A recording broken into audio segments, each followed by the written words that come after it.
বীর মুক্তিযোদ্ধা অ্যাডভোকেট ফজলুর রহমান, এই প্রসঙ্গটি নিয়ে আসলে এবারের পরীক্ষা নিয়ে নানা ধরনের সমস্যার মধ্য দিয়ে আমরা দেখছি এর আগে একটি কয়েকটি কেন্দ্র দেখা গেছে যে বিগত বছরের প্রশ্নপত্র বিতরণ করা হয়েছে এবং আজকের গতকালের যে ঘটনাটা, আমরা বাংলাদেশের কিন্তু আবহাওয়ার পরিস্থিতিটা গত কয়েকদিন ধরেই জানি কিরকম পরিস্থিতির মধ্য দিয়ে যাচ্ছে, আবার পূর্বাভাস থাকে সেটা আমরা জানি এবং সেই পরিস্থিতিতে আমরা বেশ কিছু ফুটেজ দেখেছি যে পরীক্ষা কেন্দ্রে খাতাগুলো যেগুলো যাচ্ছে, যেগুলো নিয়ে আসছে, সেটি পরিবহনের পর্যবেক্ষক যারা আছে তারা বলছেন যে সেটা তাদের জন্য খুবই সমস্যা হয়েছে, আসলে ভ্যানে করে আনছে বা রিকশায় করে নিয়ে আসছে, যা সেটাও নিশ্চিতভাবেই ঝুঁকিপূর্ণ। এই পরিস্থিতিতে পরীক্ষা নেওয়াটা কতটা জরুরি ছিল, শিক্ষামন্ত্রী যদিও এখন দুঃখ প্রকাশ করেছেন, কিন্তু শিক্ষার্থীরা এখনো দমে যাননি, তারা তাদের দাবি নিয়ে সংসদের সামনে আছেন। আপনার কাছে পুরো বিষয়টিকে আসলে কি মনে হচ্ছে? আপনাকে অসংখ্য ধন্যবাদ। বাংলাদেশের এবং বাহিরের যারা এই অনুষ্ঠান দেখছেন এবং আমাদের কথা শুনছেন তাদেরকে আমি আমার সালাম জানাইলাম, আসসালামু আলাইকুম। এটা মনে হয়েছে ইটস এন ইনসিডেন্ট অ্যাক্সিডেন্ট, অথবা এটা মানে দৃষ্টির একটা শর্টকামিংস আছে। সেই দৃষ্টির শর্টকামিংস থেকে এই ঘটনাটা ঘটেছে। পরীক্ষা 10 দিন বা 15 দিন পিছলে এমন কোনো যায় আসে না। এমনকি আমরা দেখেছি 1 বছর পরীক্ষা পিছায় গেছে। এটা পাকিস্তান আমলের কথা আমি বলছি। আমি যখন ক্লাস 7-এ পড়ি তখন 1.5 বছরে একটা পরীক্ষা হয়েছে, 1 বছরের পরীক্ষা 1.5 বছরে হয়েছে, এবং এটাতে এমন কিছু ক্ষতি হয়ে যায় দেশের, এটা আমার মনে হয় না। গত কয়েকদিন যাবৎ প্রাকৃতিক যে দুর্যোগ এবং পরিবেশ, আমি নিশ্চিতভাবে বলতে চাই এই পরিবেশ হওয়ার সঙ্গে সঙ্গে বলা উচিত ছিল যে 15 দিনের জন্য আমরা পরীক্ষা স্থগিত রাখলাম। এটা ওই ডিসি সাহেব কি রিপোর্ট দিল না দিল, ডিসি সাহেব, ইউনূস সাহেব, তাদের রিপোর্টের উপরে নির্ভর করে যদি আমার রাষ্ট্র চালাইতে হয়, এটা খুবই আমার কাছে মনে হয় না ঘটনাটা সঠিক। আগামীকাল যে পরীক্ষাটি হবে শিক্ষার্থীরা বলছে সেটি এখন পর্যন্ত যেহেতু স্থগিত করা হয়নি, সেটি নিয়েও তারা প্রতিবাদ জানাচ্ছে। যদি স্থগিত না করা হয়, জিনিসগুলো এইভাবে বলতে চাই, এটা আমাদের জাতির দুর্ভাগ্য। আমরা যখন ক্ষমতায় থাকি, ক্ষমতার ময়ূর সিংহাসনে বসলে পরে সবকিছুকে সমান দেখা যায়। এরোপ্লেনে যখন উপরে উঠে পড়ে মানুষ এরোপ্লেনে, তখন সবকিছু সমান, নিচে যা আছে সব সমান লাগে। এইখান থেকে বোধহয় আমাদের বিরত থাকা উচিত এবং এটা শিক্ষা নেওয়া অতীত থেকে। আমি অন্য কি কথা বলবো, শেখ হাসিনার আমলে অনেক খারাপ কাজ হয়েছে, কিন্তু ইউনূস সরকার যে কাজ করে গেছে তার মিটিকুলাস ডিজাইনের মাধ্যমে 4টা জেনারেশনকে ধ্বংস করে দিছে আমার দেশে, এবং আমার দেশের সোশ্যাল, পলিটিক্যাল, এডুকেশনাল কালচার ধ্বংস করে ধ্বংস। এবং ইউনূসের এক্সটেনশন চলছে বলে এখন আমার মনে হচ্ছে ছাত্রদের মধ্যে, আমাদের মধ্যে, সবার মধ্যে।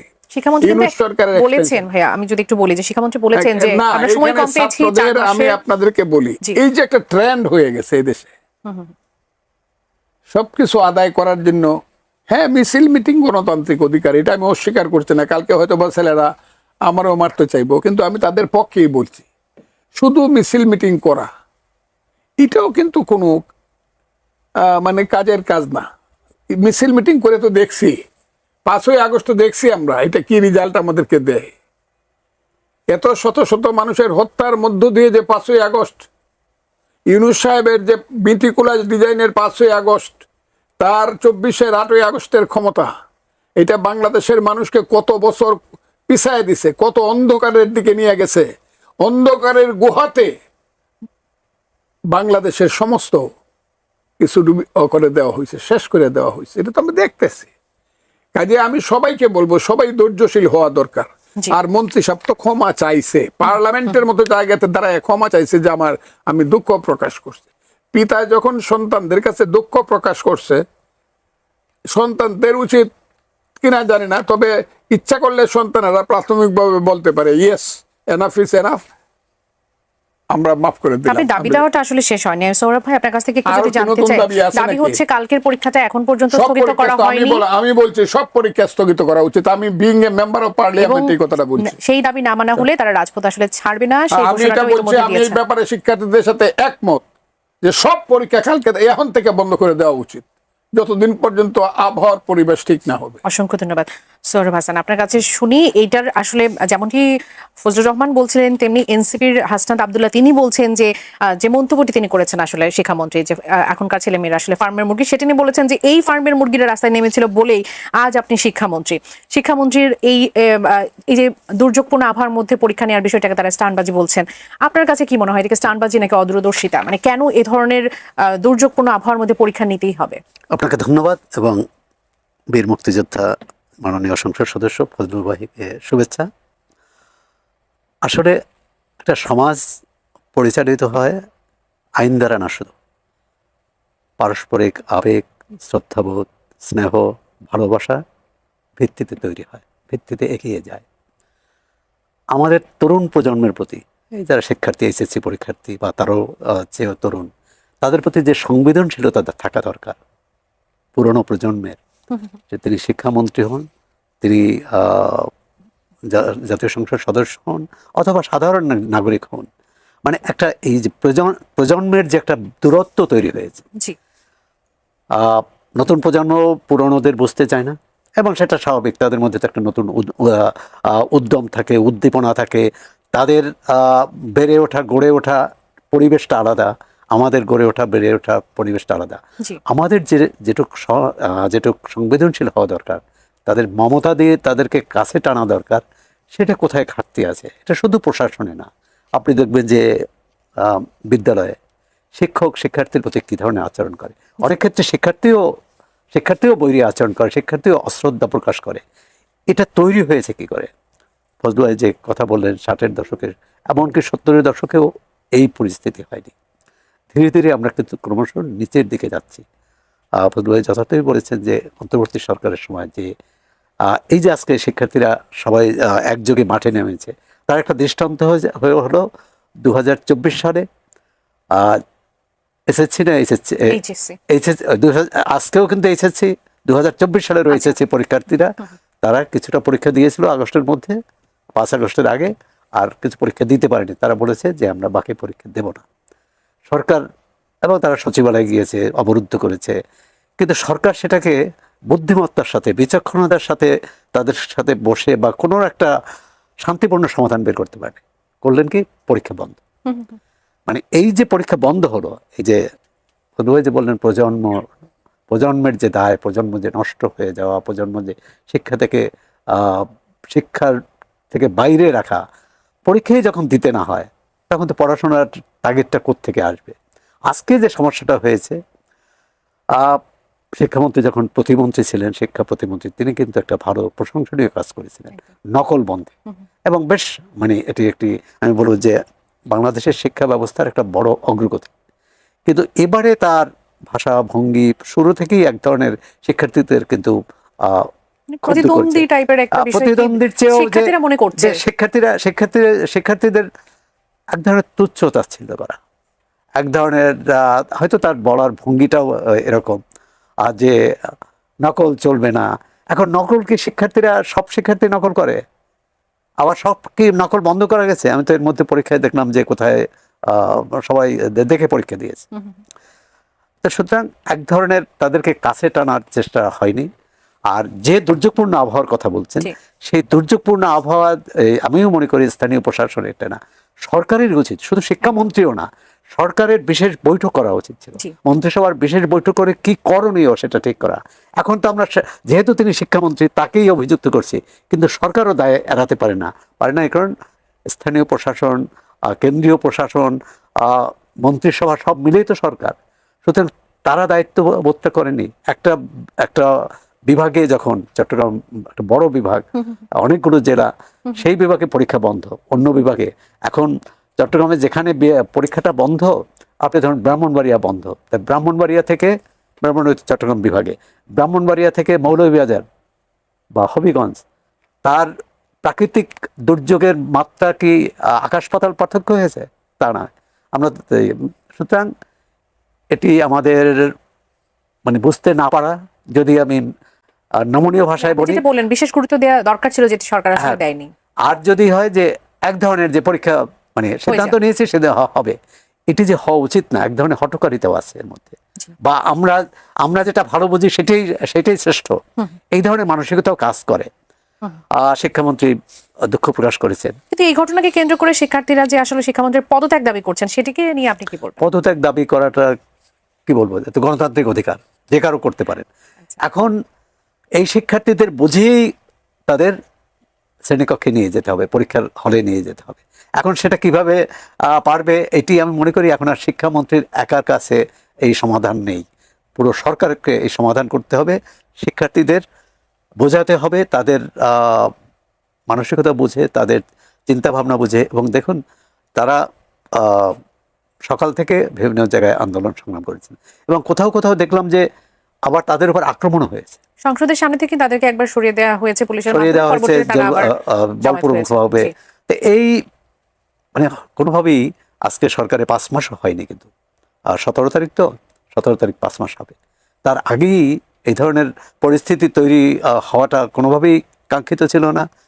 আমরা আশা করি সরকার এই বিষয়টি শুধু শিক্ষার্থীদের বিষয়, শিক্ষার্থীদের ঢাকা শহরে বা চট্টগ্রামে বা কয়েকটি জায়গায় শিক্ষার্থীরা বিক্ষোভ করেছে এভাবে বিষয়টি না দেখে পুরো শিক্ষার বিষয়টি, শিক্ষার্থীদের বিষয়টি, তাদের আবেগ, তাদের মনোভাব, তাদের বেদনা, এটি আমলে নিয়ে এক ধরনের এমন সিদ্ধান্ত নিতে হবে যে সিদ্ধান্তে শিক্ষার্থীরা তাদের যে ক্ষোভ ছিল মনে, সেই ক্ষোভটা চলে যায়।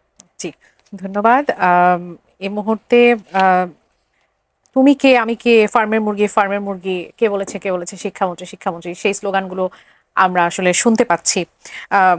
এখনকার প্রজন্মকে নিয়ে আপনার অনেক আক্ষেপ আছে, কিন্তু তারপরে যখন এই ধরনের পরিস্থিতি তৈরি হয়, যেমনটি সৌরভ হাসান বলছিলেন যে এটা আসলে এখন আর শুধুমাত্র শিক্ষামন্ত্রীর সিদ্ধান্ত নেবার বিষয় নয়, এটা একটা সরকারি সিদ্ধান্ত নেবার বিষয়, এবং বিশেষ গুরুত্ব দিয়ে সেটি নেওয়া। আপনি সেটি মনে করছেন? আমি কিন্তু আপনাকে কথাটা খুব সুস্পষ্ট, দেশ কিন্তু নাই। এটা যে বাংলাদেশ আমরা চিন্তা করি, এই বাংলাদেশ নাই। এটা টোটাল কালচার। পার্লামেন্টও বলছে খালি শিক্ষা হইলেও হবে না, এটার সাথে কালচার লাগবে, সংস্কৃতি যদি না হয় তাহলে শিক্ষা উপবাসে থাকবে। শিক্ষার সঙ্গে যদি সংস্কৃতির সম্মিলন না হয় তাহলে শিক্ষা উপবাসে থাকবে। পার্লামেন্টে কথাটা আমি বলছি। এবং যে জাতি সংস্কৃতিতে উন্নত না, সেই জাতি সভ্য না। আমাদের সংস্কৃতি ধ্বংস করে গেছে আমাদের শাসকরা, এবং যাদেরকে আমরা মনে করতাম পৃথিবীর শ্রেষ্ঠ মানুষ, বাঙালির সন্তান, নোবেল পাইছে মুসলমানের সন্তান, বাঙালি মুসলমানের সন্তান, তারা এই দেশটাকে তাদের ডিজাইনের মতো করে এমনভাবে রাইখে হয়ে গেছে যে এটা বাংলাদেশ থাকবে কিনা। আর বাংলাদেশ থাকলে পরে আমি সবসময় কথাটা বলতেছি, বুঝবার চেষ্টা করেন, এই টোটাল ব্যাপারটাকে চেঞ্জ করতে হবে, যে জায়গাতে ঘুরায় রেখে গেছে।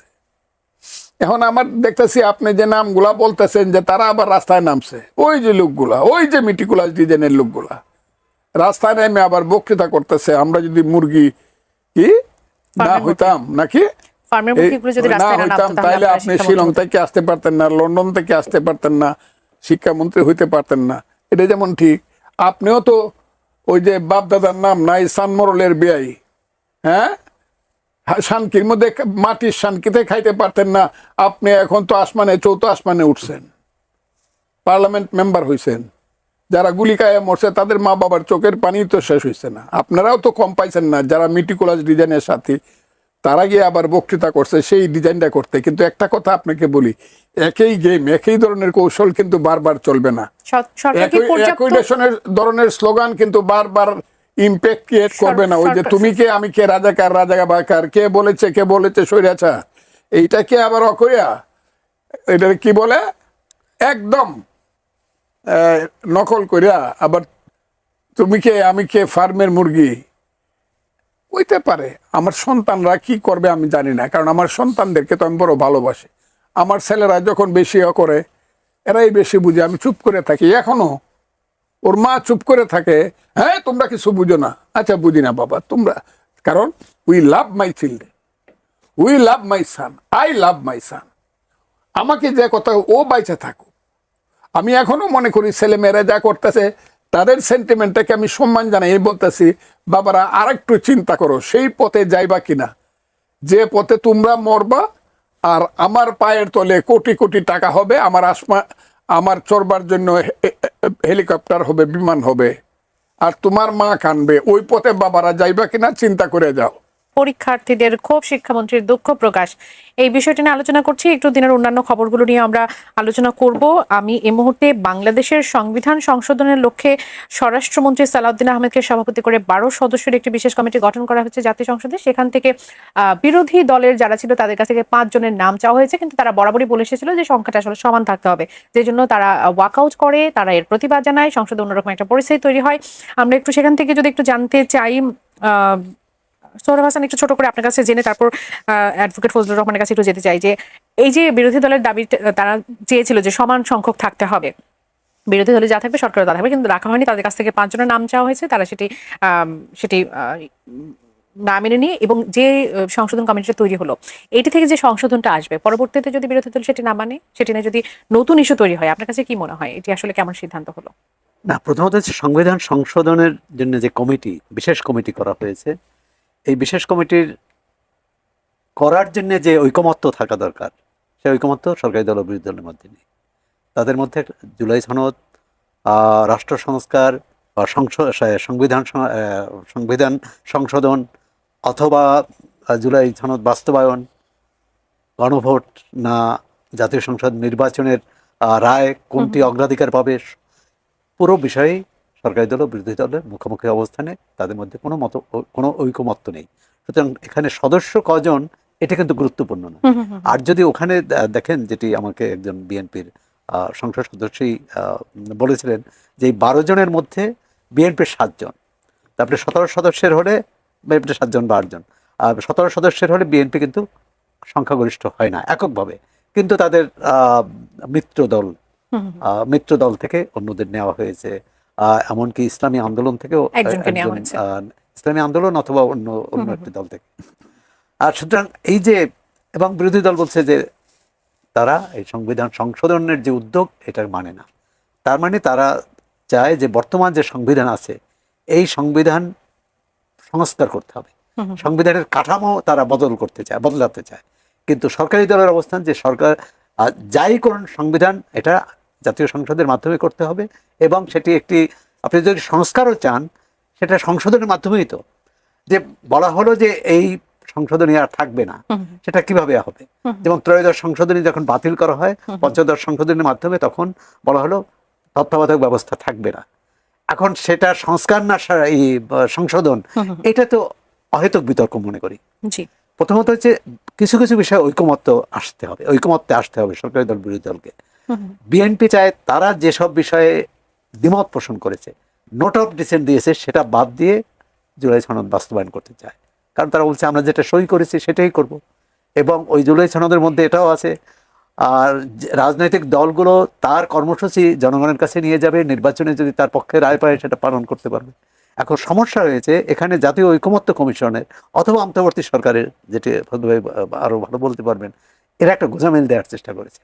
তারা বিএনপিকেও সন্তুষ্ট করতে চেয়েছে, জামাতকেও সন্তুষ্ট করতে চেয়েছেন, অন্য দলকেও সন্তুষ্ট করতে চেয়েছেন, যার ফলে এটা শুভঙ্করে ফাঁকি হয়েছে। এই সংস্কারটা হয়েছে শুভঙ্করে ফাঁকি।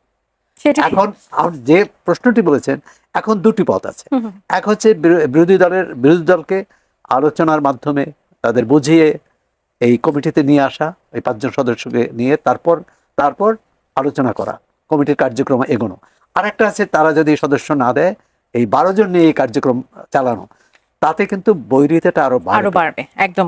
বীর মুক্তিযোদ্ধা অ্যাডভোকেট ফজলুর রহমান, সুপ্রিম কোর্টের সিনিয়র আইনজীবী, যে 12 জনের সদস্য আসলে আমরা বিএনপিতে দেখেছি, আমরা সেখানে আপনাদের মতো কাউকে দেখার প্রত্যাশাটা আসলে রেখেছিলাম। এরকম একটি গুরুত্বপূর্ণ সংবিধান সংশোধনের লক্ষ্যে যে কমিটি, সেই কমিটিতে কেন আমরা আপনাদের মতো কাউকে পেলাম না? আরে কি বলেন, আমি তো সংবিধান কোনদিন পড়িয়েই দেখিনি, খালি শুনছি 72-এর সংবিধান হয়েছে। এই যে 153টা আর্টিকেল হয়েছে 1 to লাস্ট 1, আমরা কি বুঝি না। তবে আমার কথা হলো, আমি খুব চিন্তা করলাম মনে মনে যে এই যে কমিটিটার নাম দেওয়া হলো, 12 জনের নামে দেওয়া হলো, আমার দল, আমি একমত তাদের সাথে, একদম একমত, দ্বিমত নাই। কিন্তু আমার কাছে মনে হয় যেখানে যাদের নাম আছে, কেউ মুক্তিযোদ্ধা না, কেউ 72-এর সময় কলেজের ছাত্র ছিল না, কেউ, অনেকের জন্ম হয় নাই, কেউ যুদ্ধ করে নাই, 72-এর সংবিধানটা কিভাবে আছে কেউ জানে না, বুঝে না। এটার কাছে আমার কাছে মনে হয়েছে যে এটাও ভালোই হয়েছে। কেন? আমাদের না থাকাটাই ভালো, আমি বরং কবরে গেলে এটা আরো ভালো। কারণ 72-এর সংবিধান এটা রাজাকারদের, আলবদরদের, স্বাধীনতা বিরোধীদের, যারা 72-এর সংবিধানটা পারলে পায়ে পুড়িয়া মিশে সবকিছু করছে, তারা তো এই সংবিধানের চায় না, সংশোধন চায় না, তারা এই 72-এর সংবিধান বাতিল চায়। এবং এইখানেই তো খেলাটা হবে আগামী দিনে, এরা তো বাতিল চায়। আমি নিশ্চিত ভাবে বলবো, ইয়েস, জনাব তারেক রহমান বাংলাদেশ সরকারের প্রধানমন্ত্রী, উনার শুধু শুভবুদ্ধির জন্য এবং উনার একটা, আমি বলবো, গভীর চিন্তার বহিঃপ্রকাশের জন্য শুধু আজকের 72-এর সংবিধানটা ঠিক আছে এবং উনি একটা রিস্ক নিতেছে।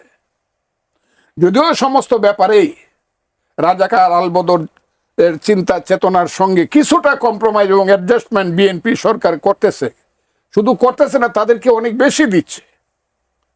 এটা কি মানে দিতে হচ্ছে, বিষয়টা এরকম? দিতে হচ্ছে কিনা জানি না, বেশি দিচ্ছে। কেন কম্প্রোমাইজ করতে হচ্ছে? হ্যাঁ, কেন কম্প্রোমাইজ করতে হচ্ছে? কম্প্রোমাইজ কেন করতেছে সেটা আমি পরে বলবো, বা নাও বলতে পারি আমি, কিন্তু করতেছে আমি দেখতেছি কম্প্রোমাইজ। এটা আমি বলছি পার্লামেন্টে যে এটা একটা ফ্রেন্ডলি ম্যাচ চলতেছে।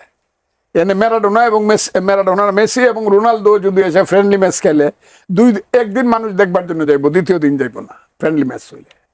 এই যে ফ্রেন্ডলি ম্যাচ এইটা খেলতেছি, কিন্তু আমি মনে করতেছি ফ্রেন্ডলি ম্যাচ খেলতেছে, আর যার সাথে আমি ফ্রেন্ডলি ম্যাচটা খেলতেছি, he is waiting for time and he will answer in time. কিভাবে দিবে? যারা 12ই ফেব্রুয়ারি ইলেকশনের আগে দাবি করছিল আমরা 200 উপরে সিট পাবো, আমরা হব 2/3 মেজরিটি, বাপ দাদার নাম নাই সান মরলের বিয়াই, হ্যাঁ হ্যাঁ, এই দেশের রাজাকাররা হবো 2/3 মেজরিটি, এরা দাবি করলো। আমি বললাম ওরা যদি পাস করে তাইলে আমি 20 খাবো। আপনি বলেছিলেন, আমার সাথে বলেছেন, কি কথাটা সারা পৃথিবীর মানুষ জানে। এবং আমি বললাম, আমি এই কথাটা পার্লামেন্টে বলছি পরে, যে যতদিন এই বাংলায় শুধু বেলি চামিলি আর জুই ফুল ফুটে না, এদেশের রক্ত গোলাপ, রক্ত জবা ফুটে, এদেশের জঙ্গলে শুধু কোকিল ডাকে না, এদেশের জঙ্গলে রয়্যাল বেঙ্গল টাইগারও ডাকে। যতদিন রয়্যাল বেঙ্গল টাইগার থাকবে, রাজাকাররা কোনোদিন বাংলাদেশের রাষ্ট্র ক্ষমতা পাবে না। এই কথাটা আমি নিশ্চিত ভাবে বলছি, দূরদৃষ্টি দিয়ে বলছি, আমার মৃত্যুর পরে আমি বলছি। আমি মরে গেলেও আমি যদি আল্লাহ আমাকে দেখায়, কবর থেকে দেখতে পারবো রাজাকাররা এই দেশের ক্ষমতায় যাবেন, এটার নাম বাংলাদেশ যদি থাকে। এবং তারেক রহমানের, আমি এই কথাটা মাথায় তুলে রাখবো, যে অন্তত যে নির্বাচনে যে ষড়যন্ত্র করে, যে কথাটা জনাব সালাউদ্দিন সাহেব বলছে, চক্রান্তের মাধ্যমে নির্বাচনের এই যে গণভোটের যে পয়েন্টগুলো আনছে, এগুলো আমরা মানি না, এটা চক্রান্ত। আমরা মানি কোনটা? যেটাতে দস্তখত করছি, জুলাই সনদ, ওই সংস্কার, সংবিধান সংস্কার বা ওই জুলাই সংস্কার, এটা আমরা মানি না। এটা হলো রাজাকারদের চক্রান্ত এবং ইউনূস সাহেবের ষড়যন্ত্রের মাধ্যমে এটা গণভোটে আসছে। আমরা এটা মানি না বইলা এখন তাদের কথা হইলো না, ওইটা আসতে হবে। তাই না, দেখেন, দেখি আইনে দেখুক রাজাকাররা এটা আনতে পারেন কিনা। আর আমাদেরকে বলেন, আমরা তো হইলাম গতায়ু, বেঁচে যে আছি এটাই তো বেশি। আমাদেরকে কেন ওই সংবিধান প্রণয়ন কমিটি বা সংবিধান সংশোধন কমিটি, আমরা কি বুঝি? আমরা অত বুঝি না। যারা বুঝে তারা গেছে এবং তাদেরকে আমার কংগ্রেচুলেশন রয়ে গেল। Thank you sir. তবে একটা কথা বলে দেই, বাংলাদেশের সংবিধানের যদি বেসিক কোনো পরিবর্তন যেই আনুক, যে পরিবর্তনটা মুক্তিযুদ্ধের সাথে সাংঘাতিকভাবে গরমিল হবে, সেই দিন বোধহয় আমি কিছুটা বুঝতে পারবো। স্যার ভাসান, বিভিন্ন ইস্যু আছে আমাদের হাতে, বিশেষ করে এই সময়ে দেশের দুর্গতির কথা তো আমরা বলছিলাম। 8 জেলায় 1.5 লাখের বেশি মানুষ পানিবন্দী হয়ে আছে, সেই প্রসঙ্গ নিয়ে কথা বললাম। সংবিধান সংশোধন অত্যন্ত গুরুত্বপূর্ণ একটি বিষয়, সেখানে যে পরিস্থিতি তৈরি হলো সেটা নিয়ে কিছুটা আলোচনা করলাম। শেখ হাসিনা দেশে ফিরে আসা নিয়ে নানা ধরনের আলোচনার জন্ম দিয়েছে। আমরা নানা ধরনের সেখানে পরিস্থিতি দেখতে পাচ্ছি দেশের মধ্যে। কেন এই ধরনের ঘোষণা এলো ডিসেম্বরের মধ্যে তিনি ফিরে আসতে চান, এবং সেটিকে নিয়ে সরকারের মধ্যে নানা ধরনের আমরা কথাবার্তা শুনছি। তথ্যমন্ত্রী একটা কথা বলছেন, হয়তো স্বরাষ্ট্রমন্ত্রী আরেকটা বক্তব্য দিচ্ছেন। দেশে ফেরার জন্য আসলে যে পরিস্থিতির আসলে দরকার, যে পরিস্থিতি তৈরি করা, সেই সক্ষমতা বা পরিস্থিতিকে আওয়ামী লীগ তৈরি করতে পেরেছে বা 6 মাসের মধ্যে, আগামী 6 মাসের মধ্যে করতে পারবে, যদি একটু ছোট করে জানি। প্রথমত হচ্ছে তিনি তো এই বাংলাদেশের আদালতে দণ্ডিত, জি, এবং বাংলাদেশ সরকার তাকে ফিরে আনার জন্য ভারতকে বলেছে, ফেরত দেওয়ার জন্য বলেছে। ভারত কি জবাব দিয়েছে জানি না, জবাব সম্ভবত দেয়নি। তাহলে তিনি যখন নিজে ঘোষণা দিয়েছেন যে ফেরত আসবেন, তাহলে তো এই রাজনৈতিক যে বিতর্ক, বাহাস, এত এই সন্দেহ, অবিশ্বাস, যেমন শেখ হাসিনার এই ঘোষণার পর সাবেক প্রধানমন্ত্রী, জামাত ইসলামের একজন গুরুত্বপূর্ণ নেতা, দলের সেক্রেটারি জেনারেল, তিনি বললেন এই ঘোষণার পিছনে সরকারের কোনো কোনো অংশ, বিএনপির, সরকার বলেনি, বিএনপির কারো কারো ইন্ধন থাকতে পারে বা ষড়যন্ত্র থাকতে পারে সেই পরিস্থিতি। এবং তারা বলেছেন যে নির্বাচনে আওয়ামী লীগের সঙ্গে আতাত করে তারা নির্বাচনে বিজয়ী হয়েছে, সুতরাং এই ঘোষণার পিছনে ষড়যন্ত্র থাকতে পারে। এখন কি ষড়যন্ত্র জানি না, এটা ফজলু ভাই হয়তো জানেন না, কারণ তিনি বলেছেন যে এই ষড়যন্ত্রের সাথে তো, মানে ষড়যন্ত্র না, মানে এই যে রাষ্ট্র যেভাবে পরিচালিত হচ্ছে, সংসদ পরিচালিত হচ্ছে, তার আরেকটি বিষয় হলো যে তার অনেক বিষয়ের সাথে যারা মুক্তিযোদ্ধা, যারা বাংলাদেশের সংবিধানকে সমুন্নত রাখতে চায়, যারা সত্যিকার গণতন্ত্রের অনুসারী, তারা অনেক বিষয়ে দ্বিমত পোষণ করেছে। এখন বিশেষত ভবিষ্যৎ বাংলাদেশ কোন পথে যাবে? গণতন্ত্রের পথে যাবে, ন্যায়ের পথে যাবে, সুশাসনের পথে যাবে, মানবিক মর্যাদা রক্ষিত হবে প্রত্যেকের, সেটা সেই পথে যাবে, না অন্য কিছু? একটা হচ্ছে যে শেখ হাসিনার ঘোষণা নিয়ে কিন্তু রাজনৈতিক দলগুলোর মধ্যে, সক্রিয় রাজনৈতিক দলগুলো বা সংসদে যারা আছে, তাদের মধ্যে এক ধরনের চাপানোতর লক্ষ্য করছি। মানে তাহলে অমুকের সুবিধা পেয়ে যায় কিনা, বা আমি একটু বেকায়দায় পড়ি কিনা, মানে একটা আতঙ্ক কি কাজ করছে? আতঙ্ক না, এক ধরনের অবিশ্বাস তৈরি করতে পেরেছে, অবিশ্বাস, অস্থিরতা, অস্থিরতা তৈরি করতে পেরেছে। দ্বিতীয় হচ্ছে যে শেখ হাসিনারকে তো ফেরত সরকারেরই যাওয়ার কথা। আবার দেখলাম যে চিফ প্রসিকিউটর আন্তর্জাতিক অপরাধ ট্রাইব্যুনালের তিনি একবার বললেন যে তিনি তার আত্মসমর্পণের কোনো সুযোগ নেই, তিনি আসলে গ্রেপ্তার হবেন। এখন আসবেন কিভাবে? তিনি তো আরেকটি দেশে, আবার তিনি গেলেন কিভাবে, এই প্রশ্নটাও আসে। আর সরকার, মানে সরকারি দল যাওয়াটা কিভাবে হয়েছে সেটি পরিষ্কার হলেই আশাটা কিভাবে হবে, সেটা থেকে কোনো বার্তা পাওয়া যায়? আমি তো মনে করি যে যেভাবে গিয়েছে সেভাবেই আসা হচ্ছে উচিত। আচ্ছা, দ্বিতীয় হচ্ছে যে তার আশাটাকে প্রাসঙ্গিক করছে কারা? তিনি জুলাই অভ্যুত্থানের পর, অর্থাৎ 2024-এর 5 আগস্টের পর কিন্তু কেউ তিনি যে ফিরে আসবেন এরকম ঘোষণা দিতে পারবেন কেউ ভাবেনি। তো সুতরাং ফজলু ভাই যেরকম বলছে যে বাংলাদেশ আমরা প্রত্যাশা করেছি, জুলাই অভ্যুত্থানের মধ্য দিয়ে যে আকাঙ্ক্ষা তৈরি হয়েছিল, সেই আকাঙ্ক্ষা তো পূরণ হয়নি, বরং বাংলাদেশে ডানপন্থার উত্থান হয়েছে। ডানপন্থার উত্থান হলে মানুষের স্বাভাবিকভাবে এই আন্দোলনে যারা সক্রিয় অংশ নিয়েছে, তাদের অনেকের কাছে অনেকেই কিন্তু এখন হতাশ ব্যক্ত করেছেন যে আমরা যে উদ্দেশ্য নিয়ে, যে লক্ষ্য নিয়ে এই গণ অভ্যুত্থানে অংশ নিয়েছি, সেই লক্ষ্য পূরণ হয়নি। এখন পূরণ না হওয়ার দায় অবশ্যই অন্তর্বর্তী সরকারের, 1.5 বছরের দায় অন্তর্বর্তী সরকারকে নিতে হবে। আর এই সরকার তো আসলো মাত্র 5 মাস। আমরা দেখতে চাই যে এই প্রত্যয় এবং প্রত্যাশা পূরণের জন্য সরকার কি করে। বীর মুক্তিযোদ্ধা অ্যাডভোকেট ফজলুর রহমান, শেখ হাসিনার ফিরে আসার বিষয়টি নিয়ে কথা বলছিলাম। এটি আপনার কাছে কতটা বাস্তবসম্মত মনে হয়? এটি কি সত্যিকার অর্থে ফিরে আসতে চাওয়া, নাকি এর মধ্যে অন্য কিছু আছে? এবং সত্যিকার অর্থেই যদি ফিরে আসে, তাহলে আইনি লড়াই করার সুযোগ তিনি কতটা আসলে পাবেন বলে মনে করেন? আমি একটা কথা বলি, রাজনীতিতে শেষ কথা বলে কোনো কথা নাই। দেখেন, এইরকম একটা উদাহরণ কিন্তু পাকিস্তানে আছে। পারভেজ মুশারফ কিন্তু তৎকালীন প্রধানমন্ত্রী, নওয়াজ শরীফরে কিন্তু যাবজ্জীবন দিছিল, কারাগারে নিয়ে গেছিল, তাকে আর ছাড়বেই না।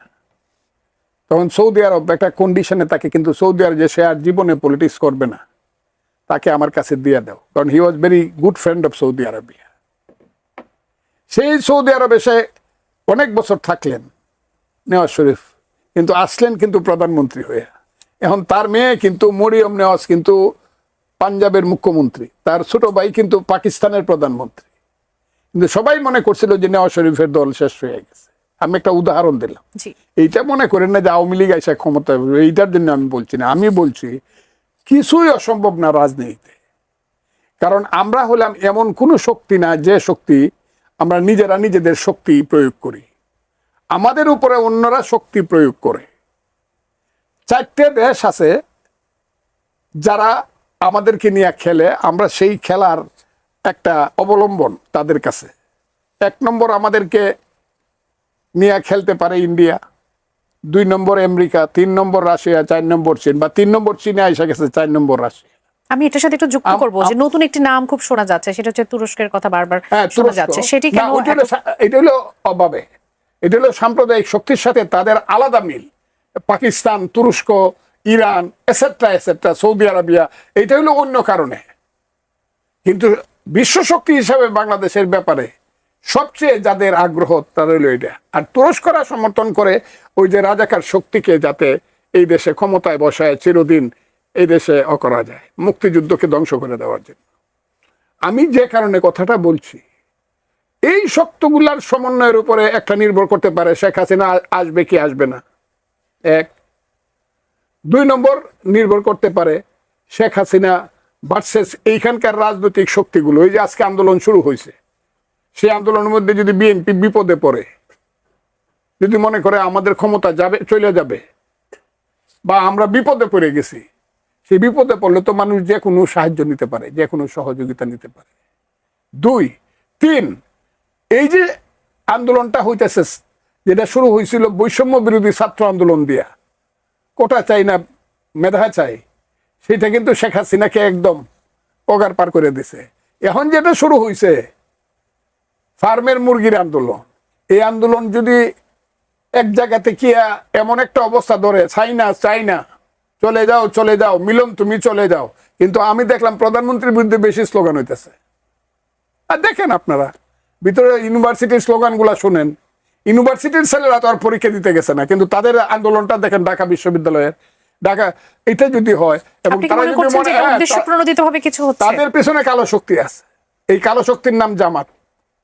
This is the black force in this country. তারা 71-এর প্রতিশোধ নিতে চাই, বাংলাদেশটাকে রাখতে চায় না, এটাকে পূর্ব পাকিস্তান অথবা বাংলাস্তান, সম্মান করলে বাংলাস্তান রাখতে পারে, যার রাজধানী হবে রাওয়ালপিন্ডি, এটা বানাইতে চায় তারা। তারা যদি এই ফোর্সের সঙ্গে থাকে যে এইটাকে আমরা একটা রাজনৈতিক আন্দোলন নিয়ে যাব, তখন শেখ হাসিনারা কিন্তু খুব আদর্শিক রাজনীতি করে, বা শেখ হাসিনার সাথে যারা হাইব্রিড ছিল তারা খুব আদর্শিক রাজনীতি করে তা না, কিন্তু তারা মনে করতে পারে প্রেম এবং যুদ্ধে নীতির কোনো ব্যাপার নাই, জয় হলো মূল ব্যাপার। সেই জয় করতে হলে তারা তো ওদের ভিতরে ঢুকে যেতে পারে। আমি কথাগুলা খুব বোঝার চেষ্টা করে।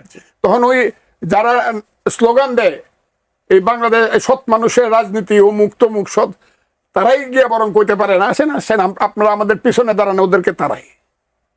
দুইটাই হইতে পারে যদি জিনিসটা এই জায়গাতে চলে। জামাত যদি মনে করে আমি ক্ষমতার কাছাকাছি আইসা গেছি, শুধু আওয়ামী লীগের হাইব্রিডরা একটু হেল্প করলে আমি আইসা যাব, বা আওয়ামী লীগরা যারা হেল্প করতেছে তারা একটু হাসি দিয়া কইলে আমি আইসা যাব, তারা এটা করবে। জামাত কিন্তু নীতিগত কোনো দল না, তারা ক্ষমতা আসতে চায়। আবার বিএনপির মধ্যে অবস্থাটা আমি মনে করি এরকম যে আজকে বিএনপি পারে দেশের স্বাধীনতা সার্বভৌমত্ব তারেক রহমানের নেতৃত্বে রক্ষা করতে পারে, কিন্তু তারেক রহমানরা যেভাবে বা বিএনপি যেভাবে তাদেরকে ওই আসো ভাই তুমি আমি কোনো ভেদাভেদ নাই কয়ে যেভাবে চলতেছে, একটা পর্যায়ে কিন্তু দেখা যাবে রাজনীতি কিন্তু it's a game, it is not a sports. এটা টিমের খেলা, ভেরি ক্রুয়েল খেলা। আওরঙ্গজেব কিন্তু রাষ্ট্র ক্ষমতার জন্য বাপকে বন্দি করে রাখছে, ভাইকে হত্যা করছে, দেশ ছাড়া করছে, বোনকে কিন্তু বিতাড়িত করছে, রাষ্ট্র ক্ষমতা কিন্তু এটা। তখন বিএনপির অল্টারনেটিভ কি? বাংলাদেশ যদি বিএনপি টিকায় রাখতে চায়, জিয়াউর রহমানের পলিটিক্স যদি বিশ্বাস করে, যদি মনে করে যে আমাদের নেতা এই দলটা সৃষ্টি করে গেছে, যার মূল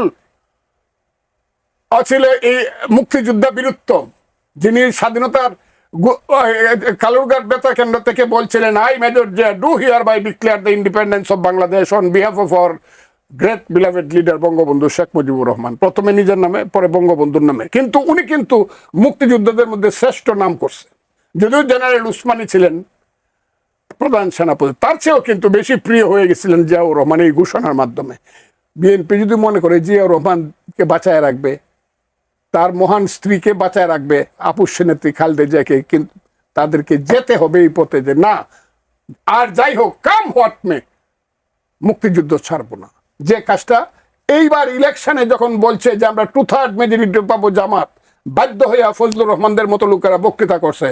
1000 বছর ধরে বাঙালির মুক্তিযুদ্ধের বক্তৃতা আমি করছি, হিন্দু মুসলমান বৌদ্ধ কি খ্রিস্টান ধর্মনিরপেক্ষ বাংলাদেশ, মুক্তিযুদ্ধের রক্তাক্ত বাংলাদেশ, এই কথাটা কিন্তু শেষ পর্যন্ত বিএনপিকে 15 দিন পর্যন্ত ওয়াদরে বক্তৃতা করতে হয়েছে। আমরা মুক্তিযোদ্ধার দল, আমাদেরকে ভোট দেন, ওরা রাজাকার। এই জায়গাতে আবার যেন একটু শান্ত, একটু বুলে জায়গা, কিন্তু একটা জিনিস কিন্তু আয়সা পড়বে এই দেশটা নিয়ে। আমি আপনাকে বললাম বাংলাদেশকে বাঁচাইতে হবে, আর বাংলাদেশকে বাঁচানোর জন্য যে জায়গাতে দাঁড়াইতে হবে, 71 সঠিক ছিল না বেঠিক ছিল, যে যেভাবেই ভাবুক, এটার আদর্শিক দিক থেকে যেভাবে 71 মানে মুক্তিযুদ্ধ সঠিক ছিল না মুক্তিযুদ্ধ ভুল ছিল। জামাত বা এইসব শক্তি, জঙ্গিবাদী শক্তি, পাকিস্তান, তুরস্ক, এরা মনে করতেছে যে দ্যাট ওয়াজ রং, মুক্তিযুদ্ধ ভুল ছিল। আর পৃথিবীর সমস্ত মানবতাবাদী মানুষ, গণতন্ত্রের মানুষ, আর বাঙালি জাতি, বাংলাদেশের মানুষ মনে করে, এখনো মনে করে। আমি যখন রাস্তা দিয়ে হাঁটি, আমি যখন সংসদের রাস্তা দিয়ে হাঁটি, শত শত ইয়াং ছেলে পেলে রাস্তায় এবং সংসদে আমাকে বলে আপনি যা বলতেছেন ঠিক বলতেছেন আগান। এরা কোন দল করে? আমি সব দলের মানুষ। মুক্তিযুদ্ধ তাদের কাছে সবচেয়ে প্রিয় শব্দ। কাজে আমি মনে করি এই দেশে ফাইনাল যুদ্ধটা হবে রাজনৈতিক যুদ্ধ, মুক্তিযুদ্ধ ভার্সেস অ্যান্টি মুক্তিযুদ্ধ। অসংখ্য ধন্যবাদ।